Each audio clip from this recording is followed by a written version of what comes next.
Awesome. All right. So where we left off, I don't think we got too far, but we're on page 76. And just to really quickly, because, I missed you guys, like I wasn't able to be here last week. So just to very quickly summarize what we did with step 6 and 7, if there's a succinct way that I could describe what my experience with step 6 and with step 6 and with what step 7 have been for me. It has been that God does not want my help. God wants my consent, and God wants me. And that has been 6 and 7 for me.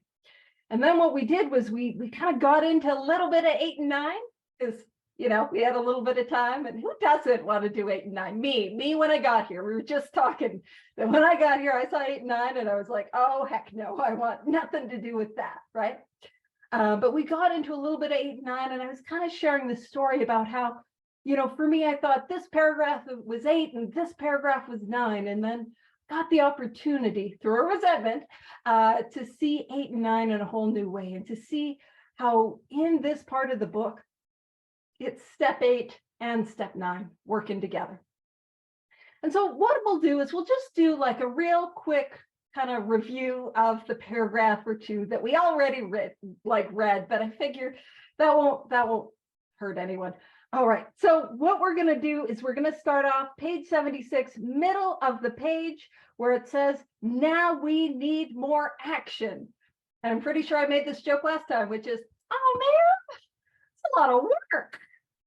Like this whole thing is like into action, this whole chapter. What a rigorous title, program of action. Anywho, and so again, welcome to anyone who's just joining us. So glad we're here. We haven't done much. We're on page 76, middle paragraph. And it says, now we need more action, without which we find that faith without works is dead. What a beautiful theme that we see throughout this book. Faith without works is dead. So what I need is faith, and I need works. And faith is simply the belief in the power of God, or the belief in the power that maybe this miracle, this freedom from the mental obsession could happen to me, and work. And what is the work? The actions of the 12 steps as a way of life, like my life depends on it, because it does. That's what I need. I need both those things, which I was kind of hoping I could just have one. The faith, that would be easy. Laurels, I'd love to rest on those. Nope, got to do action. So it says, let's look at steps 8 and 9. So we're going to look at them together. Now, step 8 is all about the list and willingness. And step 9 is all about going out and setting right that wrong. So we have a list of all persons we have harmed and to whom we are willing to make amends. How convenient. How convenient that we've already got at least a good start on it. It says, we made it when we took inventory. So where does my step 8 come from? The vast majority of my 8-step list comes from step 4. I don't know about you guys, but I would put people down on my resentments list, and I would go through why they're the jerk, and then column 3 about how their jerkiness affected me, and then say a prayer, and then find out I was the jerk. And not only was I the jerk, but I was the jerk first. And if I had not been the jerk first, we wouldn't even be in that position. So I saw where I caused harm, and I needed to make amends. The other place in my 8-step, or where I can gather names for my 8-step list, is in my sex harms, right?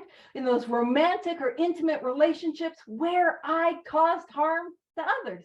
That's also a wonderful place where those names can go on my 8-step list. Again, it's just a list, and what we're doing is we're building willingness. That's it. And so it also says we subjected ourselves to a drastic self-appraisal. Now, if we've been searching and fearless on that 4th step, you'll feel like I did, which was, yeah, it was pretty drastic, right? So we did that. We had a look at these things. I also want to point out that it is possible to add people that are on our heart that we're not on our 8-step list, or that we're not on our 4th step. If a name comes, and I'm big on this in step 4, I'm big on this in step 8. If a name comes to mind, write it down. It doesn't matter if they're alive. It doesn't matter if they've passed on. It doesn't matter if they hurt me more. It doesn't matter if I'm not sure how I can make the amends. Just write it down. And if I'm unsure, I mean, other than my, hi buddy, this is absolutely the best time for a cuddle. I can't think of why this might not be appropriate for pets. So if I'm not sure, just write it down. All I need to do is write down and build willingness. And we're going to work on that. Like, how can we build this willingness, right? And so one of the ways that I found that was like really helpful to help build my willingness to go out and make amends is to put my 8th step into, very simply, columns of willingness. And, this is just something that I found helpful. You don't have to do it, but I will share the screen. And so what I would do is I would take my list of people and institutions where I caused harm, and I would put them in these columns of willingness. And so I would have this column of right now, and it doesn't matter whether they're alive, it doesn't matter whether they're dead, it doesn't matter if they live halfway across the world in another country, it does not matter right now. It doesn't matter if they want to speak to me or not right now. If I am willing to make amends to them right now, I put them in that right now list. And then I can look at later. I'm willing to make amends to them, but I'd like to get a few under my belt first. And then maybe the ones where I'm feeling a little on the fence about it, I'm not sure. And then there's the good old F no, over my dead body, absolutely not. Sponsor, you must be out of your mind and off your tree. Now, that list, the never list. And there have been some ways in which I've found it quite helpful to build willingness. The first and foremost is to go out and make amends to the ones I'm willing to make amends to right now. Start with those ones. And then they tend to go well, and I build more experience, and I get some of that freedom. And as I do that, my laters move over, my maybes move over. And little by little, those nevers begin to move over. And so we're going to see there's this 8-step prayer, and it is a prayer to be willing. And we're actually, let me rephrase that, we're going to see a number of prayers directed at willingness. So another way that I can build willingness, and why having the list in these columns can be helpful, because as I'm working on my right now amends, I can pray for the willingness to make amends for those never amends. And one of the things that I do with my sponsees, and one of the things that I do on my own is I like to write out the amends before I go and make it. It doesn't have to be a perfect script. You don't have to read it off, but for those of us who have made some amends, we know it can be a little nerve-wracking, especially those first few. And so it's good to have something that I can refer back to in case my mind goes blank and I have a little bit of anxiety. But what I've found is writing out those amends also helps me to build willingness. So as I'm making my right nows and praying for my nevers, I can start writing out my laters and my maybes and building momentum. And for those that know me and have worked with me, very clear, I'm big on momentum. Because whatever I do, it builds momentum. So the more I'm making amends, the easier it is to go and make amends. The more I'm avoiding amends, the easier it is to avoid amends. And so I want to dive in. Now, another way to build willingness, I did not do this, but I have 2 sponsees who did this. They started with their never list. So the ones they were absolutely not willing to make amends to, that's who they started with, because it was all downhill from there. And if you are thinking, man, that is badass, you are right. And I was saying this the last time I was here, that I got them a little patch that says amends badass. So if you start with your never amends and you let me know, this is probably a poor financial decision on my part, but I will make you a patch or get you a patch that says amends badass, so you can be an amends badass. And so those are some ways in which we can build willingness. Another way to build willingness, I was kind of talking about the last time, was, I'll have sponsees and they're kind of competitive, and I'll pit them against each other in amends offs, where it's like it's a race to 5 amends or a race to 10 amends. Just have some fun. And I played amends roulette with a sponsee. Again, well, a couple sponsees actually. We played amends roulette where we put the right step on a virtual roulette wheel, and where it landed, we made amends. And with their consent, I didn't just show up and was like, we're doing this. I said, if you want. Sounds like it'll be fun.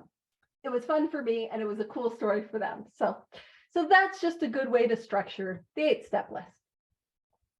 And again, you don't have to do it that way. It's just some things that I've done over the years.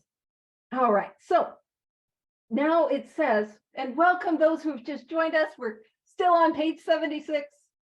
Sometimes quickly, sometimes slowly. Page gets through the big book. All righty. So it says, now we go out to our fellows and repair the damage done in the past. I go out to my fellows. I want to go seek them. I want to go find them. I want you to know social media has been delightful for amends. I've heard back in I was going to say the olden days, and probably not the olden days, just pre-social media. There are people that would have to go get like private investigators and stuff to go find people. So it's easier just to search on Facebook. But the point of that is I go out. And if you're wondering, another way that I've found really helpful to build the willingness to make amends is to go book an appointment for the amends, is to go reach out and book that appointment. That is also a good way to build willingness. And I'll sit with my sponsees as they go and do that. That's just my experience. All right. So it says we go out. So of course, God will put them in my path. And of course, like there have been times where it's like, I don't know how I'm going to find that person. And we just run into each other and it's perfect.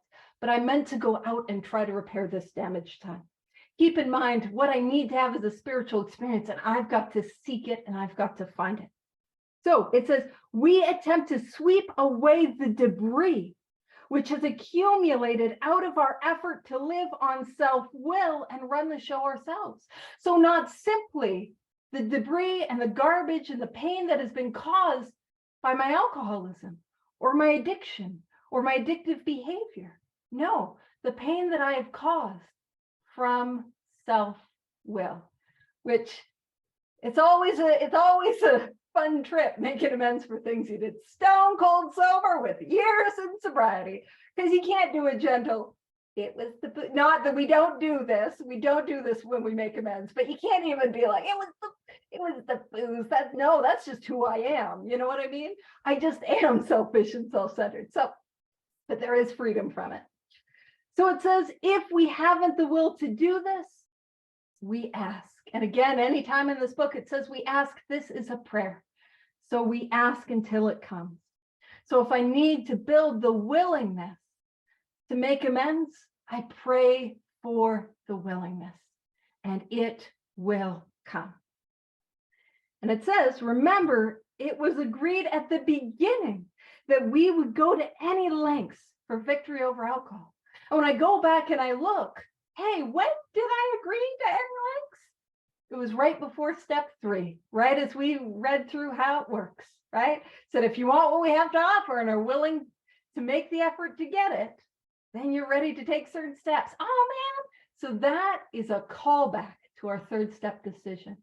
And it's important for me, at least it's become important for me to realize that every action that I take is a fulfillment of that commitment that I made in step 3. In step 3, I signed that employment contract. Again, I'm fun. It's an employment contract.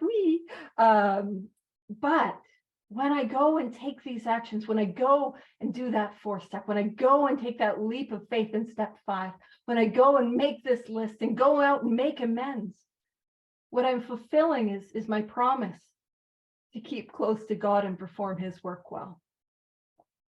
But also keep in mind, God had an end of the bargain, and that everything I need will be provided for. And so that's what we're doing. We're going to take this leap of faith in step 9, and it is. This was one of those steps I wasn't jazzed about. And I'll be completely honest, sometimes what keeps me out of trouble is the 9th step, because I'm like, oh, don't want to have to make amends for that. You know what I mean?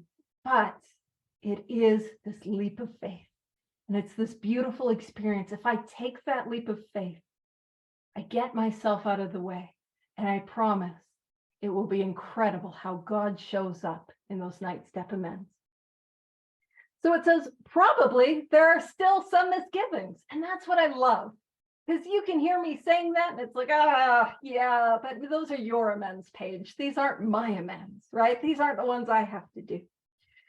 It says, as we look over the list of business acquaintances and friends we have hurt, we may feel diffident about going to some of them on a spiritual basis. So we might feel a little unsure about bringing up God or spirituality, or also sobriety, or AA or CA, or 12-step in general. We might not want to bring that up, and that is okay.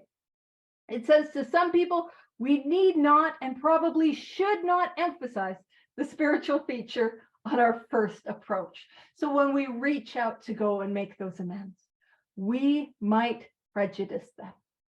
At the moment, we are trying to put our lives in order, but this is not an end in itself.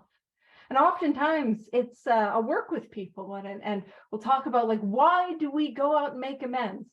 And sometimes I've had sponsees that are like, I go out and I make amends because it's for me. And I don't want to tell them no because they're willing to go and make amends. And then I have some sponsees that are like, I'm going out and I'm willing to make amends because it's for them and it's not for me. And I don't want to say anything either because they're willing. So what you're learning is that if there's a window of willingness, take it. And just my sponsorship style is, if they've got a window of willingness, take it. But here is why. Here is why we make amends. And here's the purpose of amends. It says our real purpose is to fit ourselves, to be of maximum service to God and the people about us. Remember in step 3, he is the agent, he is the principal, we are his agent. Like, I'm going out, he is the capital E employer. I'm going out, I'm working for God. And I can't work for God if I'm hiding behind mailboxes. Although we don't have many mailboxes. And for a while I was saying smart cars. But I don't feel like we have a lot of those anymore either. So just regular cars, right? If I'm hiding in public, or I get that feeling in my gut. That's the thing. If I'm not sure if I owe an amends, when I think about the possibility of amends, if my stomach goes, I do, and I know it. And that's the thing. Even today, my brain will tell me, no, and I will justify and I will rationalize, and it'll close. And what I've learned is when I have that window of willingness to make the amends, to go and dive in. Of course, there's some prep work I always have to do, but to not delay, to not put it off, to go and do. And one of the things I also want to emphasize is I had some preconceived notions and some old ideas about what an amends was. So not just why we make an amends, and I had those ideas too, but what an amend was. And so how often have I felt, I can't go and say sorry. I can't go and apologize. I've ran out of sorries. But it's important to understand that amend is not a sorry. The word amend means to change, to repair, to restore. Now, I live in Canada, and when a piece of legislation is changed, they have amended the legislation, right? And so despite the fact that we are in Canada, the politicians are not going around saying sorry to each other as they change that piece of legislation, not even in Canada. And the Canadians are like, yeah, we know, they're yelly. What they're doing is they're changing and repairing and restoring. And like I said, I am a whole lot of fun. So I have that dictionary that comes from the 1930s. And I thought it would be fun to look up the word amends. And so the amend is a reparation. It's compensation for loss or injury. And when I know, okay, what I'm doing is I'm making things right. I'm repairing. I'm making a reparation. That helps me see what I'm doing. So I'm not showing up and apologizing, or just saying sorry. You know what I mean? That's not what I'm doing. It's not the end of the world if a sorry comes out in the amends, but what we're going to do is deeper than that. And the book will show us how, and I'll show succinctly how I have found to do it, and what I've found to be really effective in the process of making amends. And again, welcome to those who've just joined us. We've made it like 2 paragraphs. We're on page 77. All right. So our real purpose is to fit ourselves to be of maximum service to God and the people about us. It is seldom wise to approach an individual who still smarts from our injustice to him and announce that we have gone religious. Listen, I found AA or CA or 12-step and I'm sober and spiritual now. They just want their money back. You know what I mean? That's kind of what it's saying, right? Like, don't show up with this little high horse of how great I am. In the prize ring, this would be called leading with the chin. So if I was in like an MMA fight or a boxing match, to be leading with the chin would be to have my gloves down and be ready to get knocked out. And so two things. One, that's not how we want to show up to amends. Two, it also tells me that it's totally fine to have an amends off, right? Like an amends competition, because that's just a tangent. I make fight posters for sponsees. It's a whole thing. They get prizes sometimes. Shenanigans.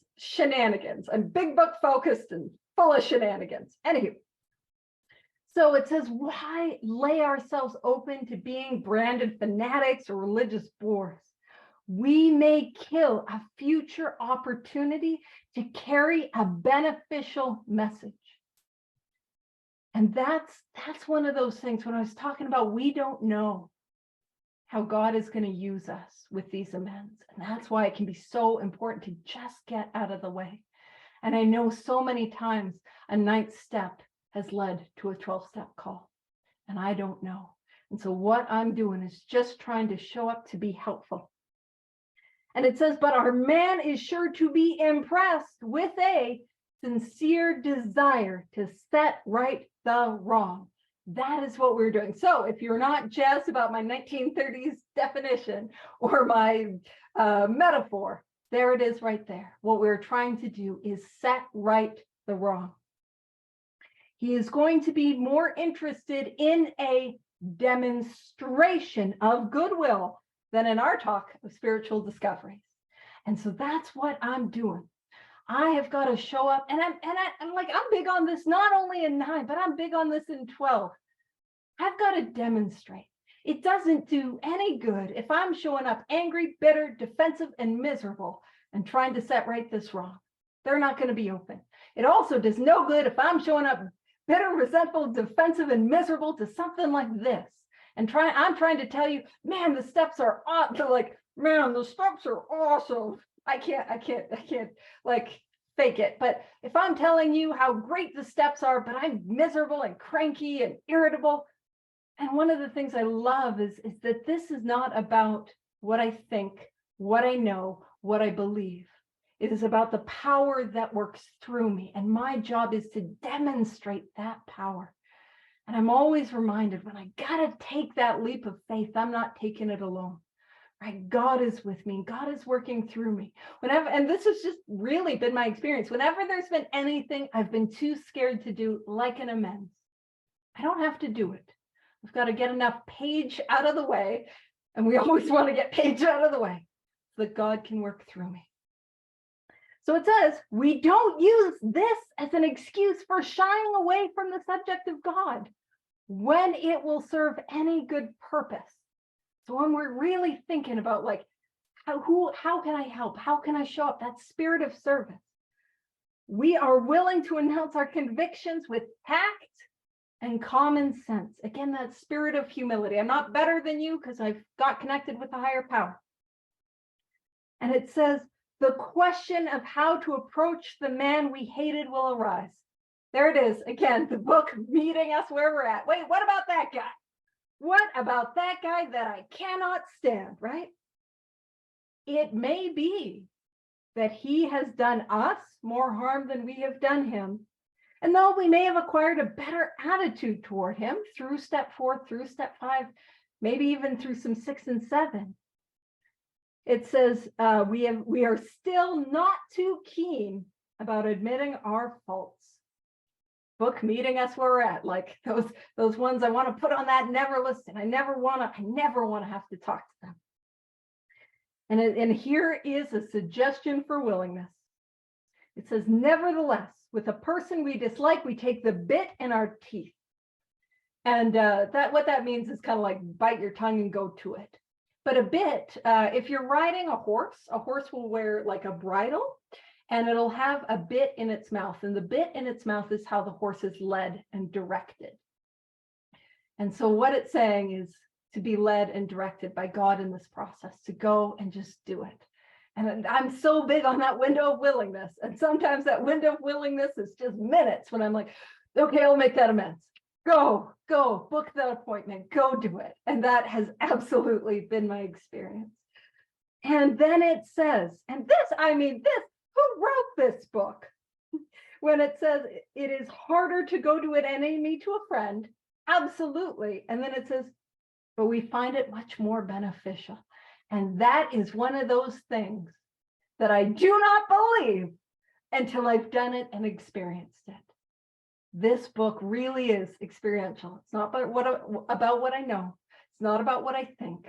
It's about what I experience. It's the result of these actions. And so we go to him in a helpful, so this is how I show up to these amends, in a helpful and forgiving spirit, confessing our former ill feeling and expressing our regret.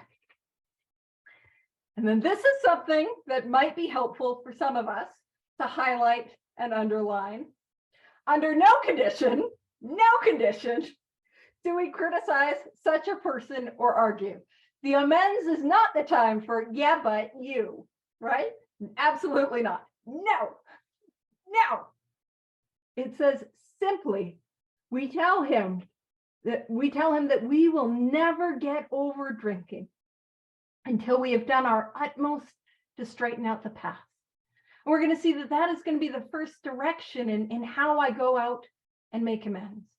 So telling them exactly why I'm there, right? And then it says, we are there to sweep off our side of the street. We made a lot of debris in that street, so we're cleaning up what's ours. Doesn't matter what's theirs. It's none of our business. Realizing that nothing worthwhile can be accomplished until we do so. Until we do so. Never, and this is hard for somebody like me, never telling him what he should do, because I got some ideas what other people should be doing. It's not discussed. It's not. His faults are not discussed. Now, this is a second direction. We stick to our own. So what I want to do is I want to bring my faults. And then it says, if our manner is, there's some interesting, we in AA, we love happy, joyous, and free. Because who wouldn't? And like for somebody like me, when I came to 12-step, the idea of happy, joyous, free was so out of grasp, so elusive, I was so far from joy, I couldn't even imagine it, right? You might have told me I'm going to grow 3 heads and turn blue. Like I could not relate to those things. But this is how the direction, and that's a bit of a tangent, but what we're talking about is how the happy, joyous, and free, that's the result of amends. That's the result of this work. That's the result of this way of life. But this is how we show up to amends. And it's just as valuable as happy, joyous, and free. It says, if our manner is calm, frank, and open. So I'm showing up with this calm attitude, frank, being very straightforward about the things that I have done, and open. So not defended, not guarded, not, calm, frank, and open. We will be gratified with the results. And I just want to show, I'm going to do a screen share again. And this is just taking did it bring up step 9? It looks like step 8 on mine. Okay, cool. For some reason, it just says step 8 on, you know what, maybe if I go like that, there we go. It's right for me too. All right. So here's what I found to be helpful, this kind of 4-step process. The first is explaining, why am I here? And that comes from the direction of, simply telling him that we will never get over drinking until we have done our utmost to straighten out the past. And very practically, how I've gone out and explained, and I often do this in the approach. When I go out and reach out to the people that I owe amends, often I'll say things like, I've been reflecting on my past, and it's important. And as a result of doing that, I see that I've caused you harm. It's important for me to stay sober and well, to clean up the wreckage of my past. And it's something that I really want to do. Another way to say it is, I'm a member of a 12-step fellowship, and the process asks me to reflect upon the harms that I've done. And in so doing, I can see so clearly that I caused you pain. And I would like if you would allow me the opportunity to make that right. That's another way we can say it. We don't have to tell them we're in 12-step. We don't have to mention any of that. We can just say, I've been reflecting on my past, and I can see that I've caused you harm, and I would like to make this right. And it's important to do because not everyone knows what an amends is. I've reached out to people and they're like, wait, do you want to talk about where I was a jerk? And I'm like, no, I'm the jerk. They don't know. So sometimes we have to explain. And then when I go through the process of amends, what I want to do is I want to share specifically my faults. What did I do? Being specific as possible when appropriate, and focusing on my defects of character. When I did not show up to your wedding, that was incredibly dishonest and selfish. It was inconsiderate of me. And I can see that caused you harm. When I showed up drunk to your baby shower, when I showed up drunk to your baby shower, that was incredibly selfish. It was inconsiderate. It was harmful, and it was wrong of me. And so that's an example of what those can look like, right? When I ghosted you, those sorts of things, like really focusing on my defects of character. And it's in that part where I might be tempted to say, I'm sorry. And again, it's not the end of the world if an I'm sorry comes out. And there are times where, every amends can be a little bit different in what that person might need or want. But I've found what is more powerful than saying I'm sorry, especially to those who have heard it 100,000s of times, is to say, that was wrong. I was wrong. I caused you harm. That carries a bit more weight. And then one of the things that I found to just be really helpful is to ask. It was not essentially to ask, is there any other way in which I caused you harm? And how I like to ask it is to ask like a little bit more like, it was not my intention to leave anything out. But I realize that there are ways that I might have harmed you, that I might have missed, or anything else that you feel you need to tell me. And I would like to give you that opportunity now. And the biggest part about this is what we were reading. We listen. We don't fight. We don't argue. And if it's true for them, it's true. And if I'm really wondering what my defects of character are, don't you worry, they'll tell me. And just so you know, more often than not, people are incredibly gracious. And then what I've always found to be useful is to ask, what can I do to make this right? Now, if I owe money, and we're going to talk about what we do if we owe money, I'm not going to say, what can I do to make it right? I'm going to show up with the money that I owe them, or at least part of the money that I owe them, and a solid payment plan that I follow through on.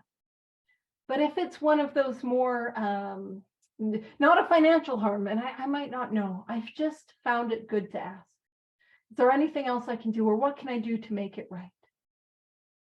And in so doing, I have had some incredible experiences with that. And again, just so you know, most people will say this is more than enough. That's been my experience.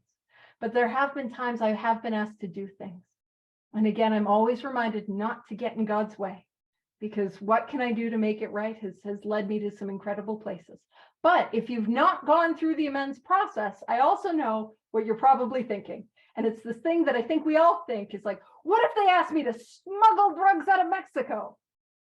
I've not yet had that happen in the sponsees I've ever had, or anyone that I've ever known going out and make amends.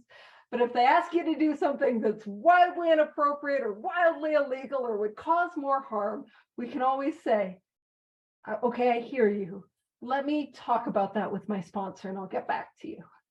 But I've not yet had that happen. So I'm just offering that. And one of the things that I also kind of just, want to share is what I found to be the most effective way to make amends is eyeball to eyeball, face to face, sitting down with each other. And that's what I was taught for years. But then we had, kind of COVID for a while. And then that softened it a little for me. And so when I reach out to people, I do say, like, I'd love to sit down in person with you. But if that doesn't work, here's what I'm trying to say. Eyeball to eyeball is best. Face to face, in person is best. If that doesn't work, a video call is like, we'll do a video call. And if not, a phone call. And I don't think text is very good, but I've worked with people where they've been like, listen, I'm only willing to make this never amends by text. I'm not willing to do it in person. And there's that little window of willingness. And I've had experience where I've said, okay, just do it. Just do it. And it's laid down the groundwork for freedom. So again, we're striving to that ideal. I just wanted to share that because I'm big on that momentum and I don't want to get in the way of the process. And sometimes those imperfect amends can lead me to make the formal amends, quote unquote, the right way. But yeah, we're always striving face to face, eyeball to eyeball. And so it says in 9 cases out of 10, the unexpected happens. You know what's unexpected? It goes well. What a shock. I mean, I don't know about you guys. Like, I wasn't expecting that. I wasn't like, I was expecting, like, I had to make amends to my mom, who, like, I have an active relationship, and all of a sudden she would hate me and disown me, or like I'd make amends, not even for something illegal. I'd end up in jail. Like, that's how my little brain would create the fear and the projection of what's going to happen. But in 9 cases out of 10, the unexpected happens. It goes well. It says sometimes the man we are calling upon admits his own fault. So feuds of years standing melt away in an hour. Rarely do we fail to make satisfactory progress. Our former enemies sometimes praise what we are doing and wish us well. Occasionally, they will offer assistance. It should not matter, however, if someone does throw us out of his office. We have made our demonstration, done our part. It's water over the dam. And really, what I want to emphasize is in step 3, I got fired from the management position of my life. And we spoke about how defect removal, that's upper management. It's none of my business. I got some news. How an amends is received is upper management. It's actually none of my business. Now, I will spend a lot of my time and energy trying to manage that, but it's none of my business. What's my business? Willingness and action. Grow my willingness to take that action. That is my business. But the results, that's all God's.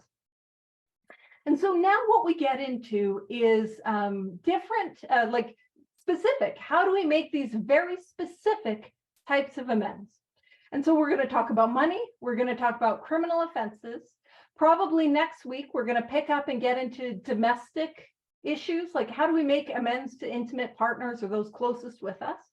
And then it's going to give us direction on how we can make amends to somebody we maybe can't get a hold of or they can't be seen. And so we're going to get very specific direction. And in these specific directions, we're also going to see willingness and how we make the amends. We're going to see us build the willingness and make the amends. Also, here's the thing. If I have a history of owing money, or if I've done something illegal, or maybe I've cheated on a partner, what I want you to know is it's in the book. And if it's in the book, that means we've done it. That means so many of us have done it. We need to be given very specific directions on how to make amends for it. So you're not alone. Also, you'll notice that I mentioned the sections we have for step 9. There isn't like a, I can't stop riding the Ferris wheel at the park section. So if there's somebody that's struggling with that, just so you know, Most of us don't. It's not giving us irrelevant information. Again, I'm just emphasizing we are not alone. So here's what we do if we owe money. It says most alcoholics owe money. How did they know? And it says we do not dodge our creditors. I have this very vivid memory of being at my home group a number of years ago. And there was a gentleman, his phone was ringing and he answered it and he said, Boston Pizza, how can I help you? And I look at him, I'm like, what are you doing? And he's like, creditors. So that is an example of dodging. It's creative. It's creative. But that is an example of dodging our creditors. So we do not do that. Telling them what we are trying to do, we make no bones about our drinking. They usually know it anyway, whether we think so or not. I'm sure anyone that works at a bank that can see liquor store, bar, liquor store, $20 withdrawal, $100 withdrawal, $100 withdrawal, you know what I mean? They're able to figure out what's going on. You know what I'm saying? They know. And so we make no bones about our drinking. So what, again, just like I would with any other amends with my financial creditors, I make the approach. And sometimes we hear in the room things like, persons, an institution isn't a person. It's telling us how to make amends to institutions. Sorry, got a visa's on there. And actually, a really helpful thing to do on our 8-step list is if I do owe money, to put an estimate. If I know the exact amount, put the exact amount, and to put an estimate if I don't know of how much I owe. Because when it's in my mind, it tends to spin out and grow and seem bigger and bigger. But when it's on paper, I can see it for what it really is. So it says, nor are we afraid of disclosing our alcoholism on the theory it may cause financial harm. Approached in this way, the most ruthless creditor will sometimes surprise us. And I've had experience with that. I remember, I don't even think I was in the program, but we were dealing with Visa as a partner and I, and he was going to rehab. And he called Visa and he was explaining, I'm going to rehab. And they were super reasonable. And they're like, okay, we'll put a hold on payments and a hold on interest for while you're in rehab. And I would genuinely, I was shocked that could even be a thing.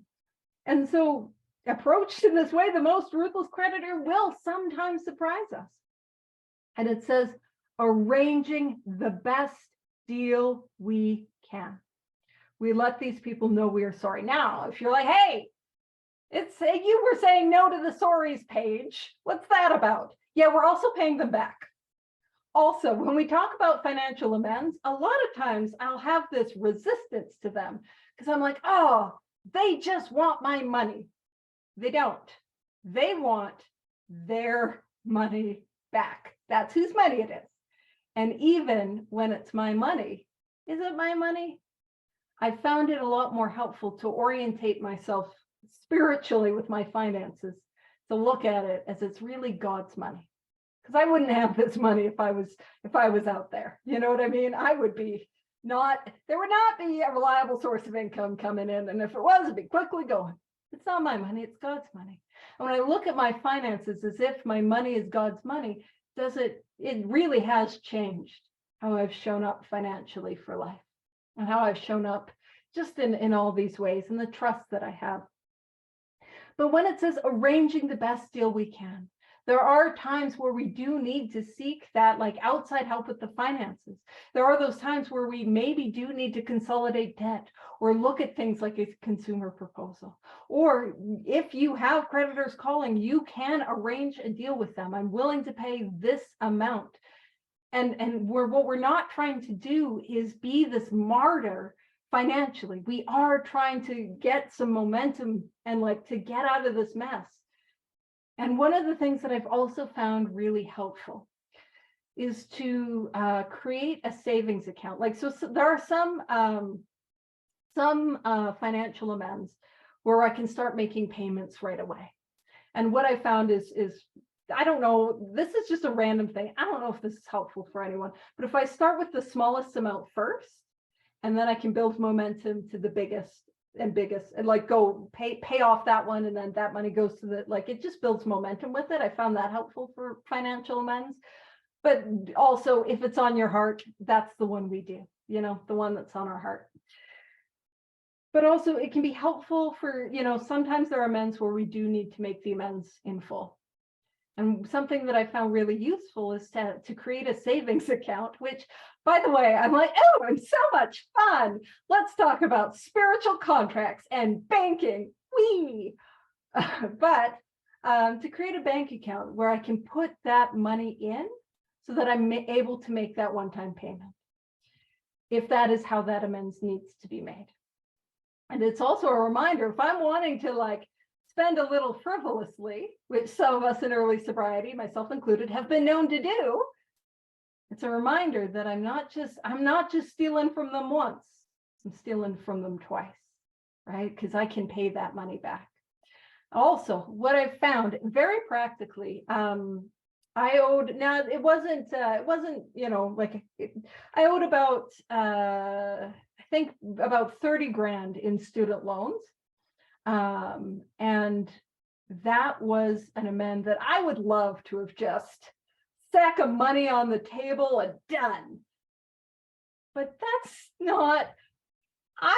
not reasonable for somebody. I'm not bringing in that much money. And so there is spiritual value in those consistent payments. And even to our family, if we owe money to family or we owe money to loved ones, there is something about showing up financially responsible, paying them back every single month that does really demonstrate that change. So I'm saying that to encourage us, if there are times where I do have to make it lump sum, but that ought not be like, oh, I want to do it all at once. I ought not hold back because of that. There's often spiritual value in making the consistent action over time. So it says, we arranging the best deal we can. We let these people know we are sorry. Our drinking has made us slow to pay. We must lose our fear of creditors. We might not necessarily lose the creditors, but fear of creditors, no matter how far we have to go. And this is a warning, for we are liable to drink if we are afraid to face them. So I've got to clear that up, because man, where do I have the most fear? Relationships and money. That's where it is. And that's the stuff that really does block me from God. And now it gets into the directions of what to do if I've broken the law. And I'm sure no one here can relate to that. I may have ended up in the back of a police car a time or two. But again, if it's in the book, we've done it. You're not alone. So it says, perhaps we have committed a criminal offense, which might land us in jail if it were known to the authorities. We may be short in our accounts and unable to make good. We have already admitted this in confidence to another person, step 5. But we are sure we would be imprisoned or lose our job if it were known. Maybe it's only a petty offense, such as padding the expense account. Most of us have done that sort of thing. And I haven't, but only because no one thought to give me an expense account, which was a clear and fair and reasonable decision, turns out. So it says, maybe we have divorced and have remarried, but haven't kept up the alimony to number 1. She is indignant about it and has a warrant out for our arrest. That's a common form of trouble too. So it says, so if we can relate to those, again, we're not alone. It says, although these reparations take innumerable forms. So it's saying there's a number of different ways we can set right these wrongs. There's a number of different ways we can approach these amends. There are some general principles which we find guiding. It says, reminding ourselves that we had decided to go to any lengths to find a spiritual experience. It's the second time it reminded us of that. It's almost like that decision we made in step 3 is a big one. You know what I'm saying? And it's kind of, whenever I take sponsees through that part, I'm like, Your answer to that question is going to come around and kick you in the butt, because it did for me. And here's where it's kicking me in the butt. I said any lengths, right? It's that leap of faith. So it says we ask. And what is that? It's a prayer. So it says we ask that we be given strength and direction to do the right thing, no matter what the personal consequences may be. We may lose position or reputation or face jail, but we are willing to be. We are willing. We have to be. We must not shrink at anything. And how I've taken that prayer and how I say that prayer, and I say that prayer on a daily basis. God, I ask that I be given strength and direction to do the right thing, no matter what the personal consequences may be. Help me to be willing to not shrink at anything. And that's how I say that prayer. And it's powerful. And I can work with that prayer with those never ones, or those ones I'm resistant, or the ones I don't want to do. And so again, what we're asking is to grow in willingness. I'm willing to go to any lengths. And then it brings around discernment.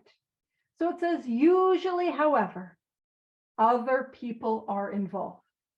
Therefore, we are not to be the hasty and foolish martyr who would needlessly sacrifice others to save himself from the alcoholic pit. You remember in step 5, we must always be hard on ourselves, but always considerate of others. It says, and so again, we're going to see examples, because that's how we do in this book. We give information, direction, examples. So this is an example. A man we know had remarried. Because of resentment and drinking, he had not paid alimony to his first wife. She was furious. She went to court and got an order for his arrest. He had commenced our way of life. So again, just while we're here, I'm going to emphasize, I'm not done it. This isn't a 60-day, 90-day program. I'm never done. This is a way of life. So he had commenced our way of life, had secured a position. And what that means is he got a job, right? So he's having some income come in. And was getting his head above water. So he's starting to build some of that momentum. It says it would have been impressive heroics if he had walked up to the judge and said, "Here I am," just thrown himself in front of the mercy of the court. Now it says we thought he ought to be willing to do that if necessary. So that's what I'm called to do, to grow my willingness to go to any lengths, to grow my willingness to do whatever is necessary. But if he were in jail, he could provide nothing for either family. We suggested that he write his first wife, admitting his faults and asking forgiveness. He did, and also sent, and this is key, a small amount of money. We also want to demonstrate, and to send that money is to demonstrate, right? He told her what he would try to do in the future. He said he was perfectly willing to go to jail if she insisted. Of course, she did not, and the whole situation has long since been adjusted. And so, top of page 80, what we're going to get is some more direction on amends. And just here's what my hope is, guys. I'm going to get to the bottom of page 80. That's my goal, and we'll wrap up there because I know our time is drawing to a close. That's a natural stopping point. So I was hoping we could make it there. And it's no one's fault. It's only my fault that we did not make it there in time. There's no one else to blame, just me. So I'll take responsibility for that. I'll make formal amends after the meeting if you'd like. Ooh, fancy. Sorry, focus. I'm wasting the little time we have. All right. So it says, before. So these are pre-amends directions, which sounds to me like they'd be a little like step 8 directions, right? To prepare me for the going out, making the amends. So it says, before taking drastic action, which might implicate other people, we secure their consent. So if my amends could affect others, I need to communicate and get their consent. It says, if we have obtained permission, have consulted with others, and in modern 12-step, what that looks like is that I've ran this by my sponsor, my pillars, or those, people that I take these things to. And it says, asked God to help. Well, we ask, that's a prayer. Have I asked God for help with this amends? and the drastic step is indicated. And how, if I am not sure whether the drastic step is indicated, it's that ooh in the pit of my stomach. I know when the drastic step is indicated. I feel it, right? We must not shrink. I go and I do it, and I take that leap of faith. And so those are the directions, right? So if it's going to affect somebody else, I get their consent. I run it by my sponsor or pillars. I take it to prayer, and I know it in my gut. I go and do it. That's what we do. And so again, we're going to wrap up with a story. This brings to mind the story about one of our friends. While drinking, he accepted a sum of money from a bitterly hated business rival, giving him no receipt for it. He subsequently denied having received the money and used the incident as a basis for discrediting the man. He thus used his own wrongdoing as a means of destroying the reputation of another. In fact, his rival was ruined. And so, of course, there is an element of, he took the money without giving him a receipt. But the real harm that was done was ruining the reputation of an innocent man. So that was the harm, ruining this guy's reputation. He felt he had done a wrong he could not possibly make right. If he opened that old affair, he was afraid it would destroy the reputation of his partner, disgrace his family, and take away his means of livelihood. What right had he to involve those dependent upon him? How could he possibly make a public statement exonerating his rival? So he followed the directions. So after consulting with his wife and partner, he came to the conclusion that it was better to take those risks than stand before his creator, guilty of such ruinous slander. And I love this. It says, he saw that he had to place the outcome in God's hands, or he would start drinking again and all would be lost anyhow. And that God's hands is a theme that we're going to see. And we've already seen, right, that flimsy reed proved to be the loving and powerful hand of God. On page 100, we're going to see that when we put ourselves in God's hands, it was better than anything we could have imagined. On page 120, we're going to see if I am worried about somebody who's relapsed, the best thing I can do is leave them in God's hands. And that my dark past in God's hands, on page 124, becomes my principal asset. And I love that. And again, the results, that's God's business, not my business. How it's received, none of my business. So it says, he attended church for the first time in many years. After the sermon, he quietly got up and made an explanation. His action met widespread approval, and today he's one of the most trusted citizens of his town. This all happened years ago.